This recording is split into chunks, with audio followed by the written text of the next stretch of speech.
Hello everyone, we're back at the showroom in Kinder Kitchens. It's Andy again from Kinder Kitchens. So we're a small bespoke kitchen company based in the High Peak. We're just in New Mills and we generally serve this local area for kitchens, some bedrooms and some other bespoke furniture.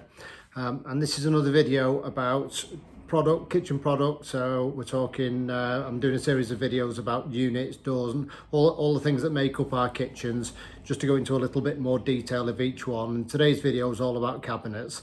So we're going to talk about different types of units, different price points of different units. I'm not going to go too much detail about actual cost because there's quite a lot involved in that. I'm saving actual costs of kitchen and what you're paying for. I'm going to do two videos on cost. So one about what you're actually paying for when you buy a kitchen, what your money actually goes on, and the other one will be about how to work out the cost of a kitchen. So effectively you could, once I've done that, hopefully the target is you could sit at home, survey your own kitchen and have a pretty good idea of what it's going to cost you and what you should be paying for and what you can expect to get from that. But the cost in today's, when we're talking in terms of cabinets, we're just talking in terms of budgets, and everybody's got a budget. I'm not, this isn't about disrespecting another company's product in any way, shape or form, because different companies make different products based to sell to different price points, and that's absolutely fine. That happens everywhere. We can't expect to pay the minimum amount and get the best possible product. It simply doesn't work like that, because cheap units are cheap to make for a reason and cheap to sell. So that said, what we are interested in is what we should be expecting for our money. So if we go to buy a kitchen, and let's suppose that we're doing the whole package for less than £10,000, then we're shopping in the budget end of kitchens, unfortunately. And if it's over £10,000, £15,000, then we're somewhere near the sort of mid-range kitchens, which is where we are. That's the place where we sell to. And then there's a top end market, of course, as well, which is can go from there to mega bucks, and there's a difference in those units throughout those three sort of basic price points. So starting at the sort of lowest price points, so if we're buying a kitchen from one of the sort of big kitchen outlets that are out there, which there are plenty of, and they sell thousands of kitchens every day to thousands of people, and they base their product throughout the whole kitchen, not necessarily just the units, but the doors and the handles and the hinges and the drawers and everything that goes with it, worktops, at a certain price point, and that's generally budget. Those kitchens are generally sold on the premise of price. So you don't generally hear from those people, look at the great quality of this particular thing. You generally heard in the advertising spiel, look at the price of this thing, look how cheap it is, basically.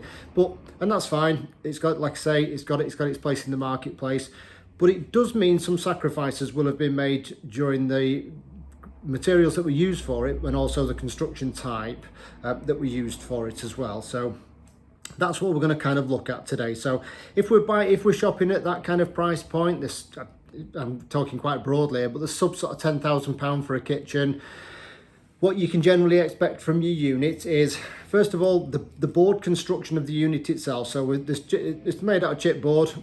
The middle range kitchens and the cheap end kitchens will both be made out of chipboard in terms of the units. But there's chipboard and there's chipboard, and I say that with the greatest meaning. I mean, they are poles apart. A cheap chipboard that you find on sort of budget end kitchens, the board itself is really big flakes, it's really lightweight, it's not been fully compressed properly, the glue that's used to glue it together is poor. It's not my area of expertise, so I can't give you a full description about that, but you've only got to pick the product up. I mean, the melamine that's on the outside, you can literally see through it on white kitchens. You can literally see the chipboard through. It's that thin on the outside. The edging that's on the front edge of the unit is just what we call a sort of paper 0.4 edging, they call it. It's very, very easy to dent. So if you're putting something in your unit and you hit it with something hard, you'll put a small crease in it, which effectively de-sticks it off there, lets a bit of air behind, ends up coming off after a couple of years. The hinges and drawers that are also coming in there, they're super cheap. I mean, there's poles apart. Just a kitchen hinge. This kitchen hinge that I'm holding in my hand now is a Blum kitchen hinge, and I pay £1.50 for that. It's just a 90-degree kitchen hinge, nothing fancy. It doesn't do it 180 degrees or anything, and I pay about £1.50. If you were to go online now and Google a cheap kitchen hinge, you'll see different hinges for 30p. I can buy them for 25p, literally. £1.50 or 25p. That's not half the price. That's nowhere near that. They've seriously had to cut down on the quality of that item to get that so cheap. So it's unrealistic to expect that kind of unbranded ironmongery that ends up in our kitchen units to really give us the same results that we would get from something that cost considerably more. So the ironwork, drawers, stuff like that, again, at those price points we can expect to be not as good. And when I say not as good, that's going to equate to two things mainly. One is the user experience, and two is the lifetime of the product. So, you know, it sounds crazy, but the kind of average time span for a kitchen to get replaced these days is only about 7 years. I mean, that's ridiculous when you think about it. And it certainly isn't the mid-range and the top-end kitchen companies that are responsible for those figures. It's the budget end. So we know that's, you know, those kind of kitchens just don't last that long. And if you're paying, you know, 10 grand's a lot of money. So if you're paying that for something that's only going to last you 7 years, it's not necessarily going to fall out your house at 7 years old, but it is going to be hanging off the wall and looking a bit shabby and not really what you paid for. The aging of a kitchen, or the aging in terms of how your kitchen looks, also comes down to the units in a lot more sense than it does come down to the doors. So, because the units are ultimately the most important component of the kitchen.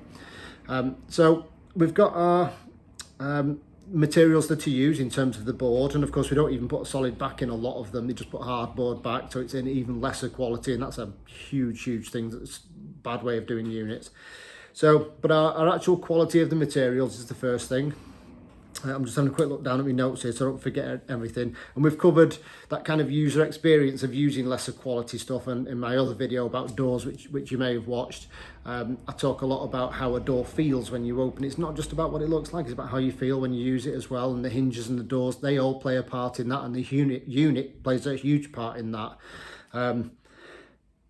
We don't get the same colour choice with units at that price point. Generally speaking, they might offer 2 or 3 different colours, you know, white or maybe a grey and a timber coloured one, oak or some kind of light oak, which isn't a deal breaker for most people, but because even in the bespoke world, not really that many people choose radical colours anyway, so it's not a deal breaker, but it's nice to have that choice.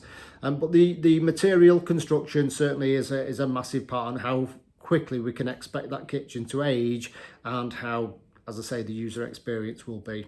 I am going to show you a couple of units later and show you a bit of demonstration on a couple of units that we've got up here in the showroom. So we'll stick that on the end later on.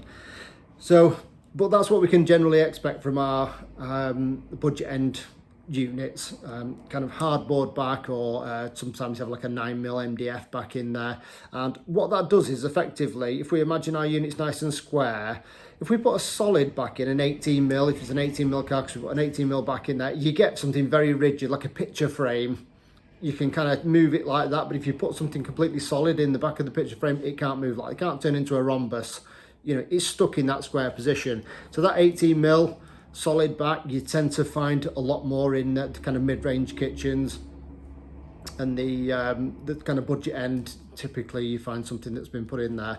And it's that's the most responsible for when you kind of look at a kitchen that's been in your house for a few years and the doors have started to misalign on the bottom. The door's not changed shape. The unit, which is hung in each corner, remember, is sagging at different rates down the wall, and it's making the unit change shape slightly. And of course the door no longer lines up then. It looks like the hinges are out. The hinges might be out. That does happen. You need adjusting. That's why they've got adjustment on there. But a lot of the time you're compensating for the hinge by the fact that the unit is just sliding down the wall. And a lot of the times, if you're looking at your kitchen and trying to straighten your doors out, it's a good idea to just put a spirit level across the top of the units and just adjust those heights before you start messing around with the doors, because it's, you know, you'll be chasing yourself around trying to alter the doors to chase the units back because they're out of shape. So that's, for me, is the biggest problem with budget end kitchens. But like I say, this is just about identifying what we should be getting at certain price points. So if we're shopping in the mid-range section, and like I say, I'm going to cover cost in a greater detail later on, but if you're paying £15,000 or thereabouts or more for your kitchen, you're in the mid-range section there, and you should be expecting a hell of a lot more from your cabinet than what you would get there, a hell of a lot more, and it should be lasting you a hell of a lot longer, and it should be a lot nicer to use.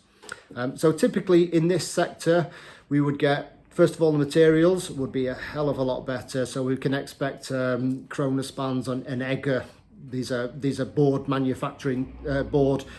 manufacturing companies that manufacture much better quality boards, far denser, way heavier, way stronger, much nicer melamine on there, just infinite construction in every respect of the word, and nice to use. They feel great, they feel nice and heavy. They're usually constructed in a better way, so they've got the 18mm back on, they've got a 150mm rail across the front edge, they've got the PVC lipping on the front edge, rather than the 0.4. It's okay to stick the 0.4 on top and round the back. You're never going to see those bits anyway. Once the worktop's on there, it's hidden.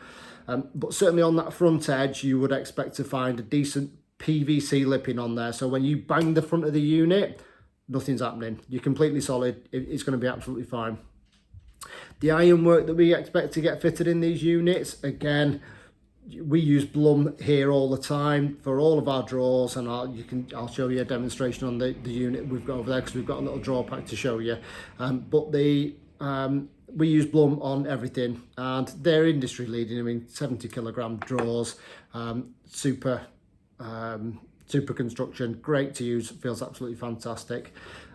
Colour choice, we can expect a full palette from Egger or Kronospan or one of these companies. You know, loads of different board choices.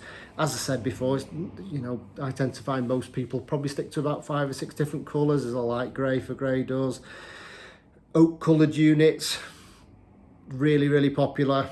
And I would always recommend that, by the way, if you're having a kitchen, you know, if you're having any kind of colour in your kitchen and you're wondering what colour to go with on your units, I would go with a reasonable, strong coloured oak style kitchen colour for the inside of your units. It doesn't show the muck up anywhere as much. Any kind of anomalies in your board or any sort of damages or chips or anything, they don't show up. It just finishes really nice. It's just a great way of finishing it. Whereas if you finish something in white, it shows every little bit, every little blemish, every little crumb sticks out there. I know you want to keep your units, so you're not going to have crumbs in that, but they just finish much nicer. It looks far classier when you open it up, and it's a nice oak colour in there, in my opinion. And it's certainly the most popular colour that we sell for painted doors, which is mainly what we do. But for lighter colours, it is a little bit dark inside your units when it's like that. Not a lot, but you know, some people prefer it a bit lighter. And remember, when you close your doors on your unit, there are bits where you can see between, particularly on like an oven housing or something like that. You can see through the gap between your oven and your door. And if your cabinet colour is too far off your door colour, it looks a bit odd. So just bear that in mind. I have to say that kind of oaky colours do kind of blend in the best with other colours, but you certainly wouldn't go for that if you're having white, for example, because it's going to stick out like a sore thumb. So then you would be on a pale unit, maybe an ivory or something like that. So yeah, you've got the full colour choice, our construction type, the materials that are used in there, the board, the drawers, the hinges, stuff like that. If you're paying at that kind of price point, you should be expecting a pretty good quality cabinet for that is going to last the time out. Nicely screwed together, a decent cam and dowel. It's cam and dowel construction, which is absolutely fine, but a decent one. I'm not talking about one of those where you get your screwdriver and it just snaps in half straight away. I mean, something that pulls it together and holds it together well. And all of those things you should be getting at that price point. So when you're shopping for your kitchen, those are the questions that you should be answering. What is the ironmongery in here? What manufacturer is the board? How is the construction? What colour choices? And that's how we're going to get down to the nitty gritty of making sure that when you're buying your kitchen, there isn't a cheap, nasty unit hidden behind what might look like quite a nice door. So that's it for today. If you've got any questions about that, by all means stick them in the comments, and I always do my best to answer. I've already done a video about doors, kitchen doors already, so you can look on the website to find that, or the YouTube channel.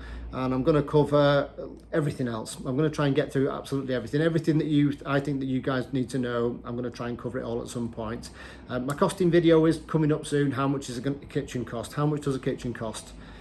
It's really difficult to answer. It's a toughie. So it's taken me a little bit of research and a little bit of kind of organise it, because I want you to be able to listen to the video and go away and have a really good idea of what your kitchen would cost to be able to do that. So I'm looking forward to doing the video, and I'm looking forward to doing the research in it, and we'll see how that goes.